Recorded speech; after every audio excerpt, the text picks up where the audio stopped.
নিখোঁজ অ্যালার্ম আসলে এটার সমাধান কি হবে?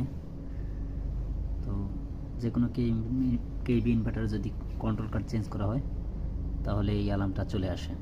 এখন আমরা এটা সমাধান করব। কীভাবে করব? প্রথমে আমরা ফাংশনে প্রেস করব, ফাংশনে না ইন্টারে, প্রথমে ইন্টারে প্রেস করলে এনওপি চলে আসবে। এরপরে আমরা প্রেস করব ফাংশন, ফাংশন থেকে জিরোতে আনবো, সিপি 0, তারপর আবার ফাংশন, তারপরে এখানে পাসওয়ার্ড দেবো হলো 440।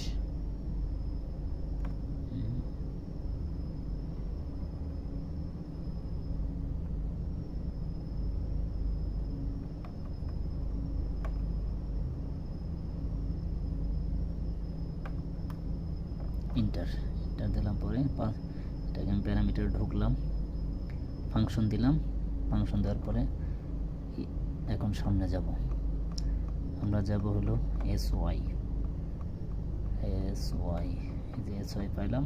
SY ইন্টারে প্রেস করলে ব্লিঙ্কিংটা সরে যাবে, তখন 3, SY 3তে আমি ফাংশন ঢুকলাম, এখন এটাকে আমি ইন্টারে দিয়ে দিলাম। আমার এখন অ্যালার্মটা চলে যাবে।